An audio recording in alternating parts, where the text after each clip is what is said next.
Most people probably think of me as a sport climber, and for competitions and the training that I do for the competitions. And in many ways they're right. For the last 15 years, I haven't had the time to spend even one summer in Norway. So this year I feel like it was about time to see and travel around my own country. Go with the flow a little bit and try some new styles of climbing. Our plan is to meet up with Alex Honnold in Stavanger for the main objective of this trip. We pick up Alex from the airport and we drive straight to Lysefjorden and Kjærlag, a 900-meter wall where there are still lines that haven't been free climbed. During Alex's stay, we see more or less constant rain, and we hardly see the sun at all. But we use the brief moments of visibility to check if there's any chance for it to dry up. The rock is very wet here. You can see the large body of water down below, and then many bodies of water feeding into it. I think this would take at least 6 weeks to dry. So I came to Norway to climb this granite big wall with Magnus, and it's raining. With a boat, we check the base of the wall, and we hike to the top to check the upper pitches of our route. What we see leaves little room for hope, and after a couple of days of cuddling up in little camping huts, in rain, fog and thunder, we accept that it is what it is, and this little adventure will simply have to wait for another time. We're heading north to Lofoten, a chain of islands far north of the Arctic Circle, with walls racing straight out of the Atlantic Ocean. Up there I'll climb with my friend Martin, who will teach me about trad climbing and big wall climbing, and together we'll climb walls much bigger than anything that I have ever climbed before.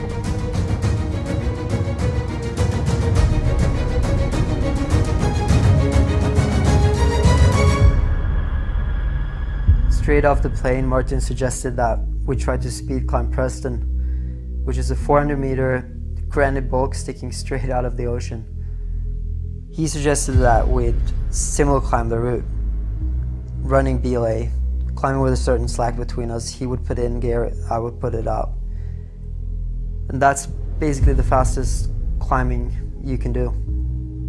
We started climbing at 1 a.m. during the midnight sun and the coolest hours of the day.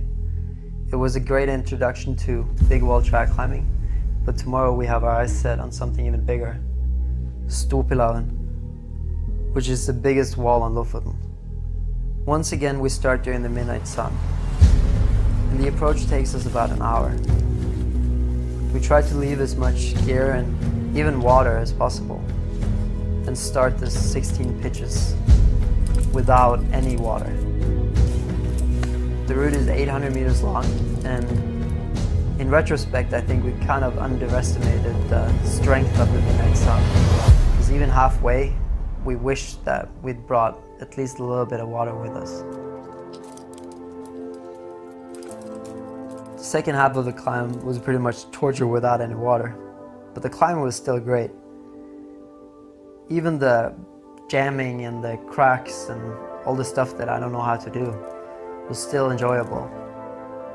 And I felt pretty safe the whole way, even with Martin as a partner, who has the reputation of being kind of on the crazy side.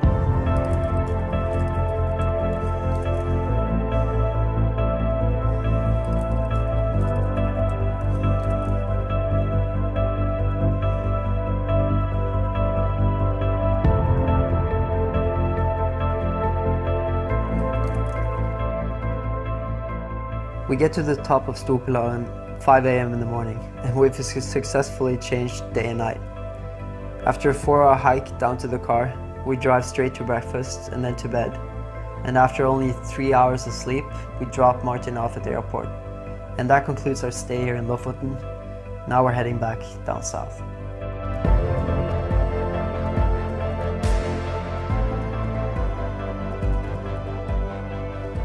So to make the trip a lot more enjoyable, we board the Hurtigruten ship and take that down south. Hurtigruten has been operating for more than 100 years and is considered to be one of the backbones of Norwegian transportation.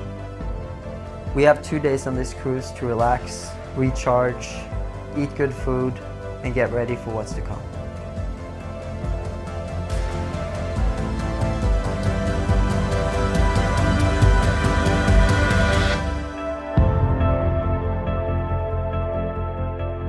Flatanger.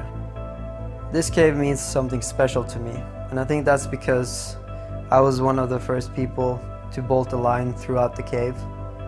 In 2011, I went there with a bolting team, and our mission was to create some pretty futuristic lines throughout the cave. Back then I bolted Thor's hammer, which I didn't have the time to actually do myself.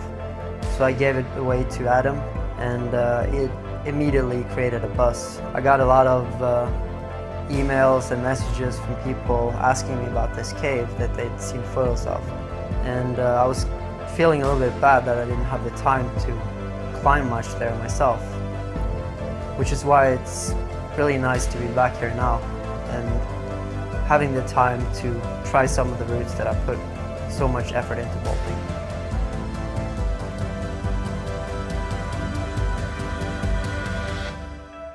Thor's hammer goes through the steepest part of the cave.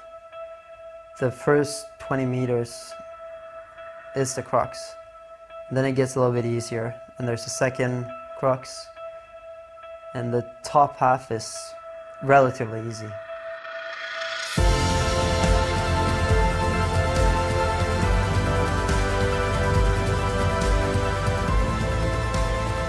Spending a summer in Norway was great. Not only the climbing, but also the places we saw and the people we met. Being introduced to bigger walls by such experienced climbers definitely made me excited for more. So that one day I might be able to not only call myself a sport climber.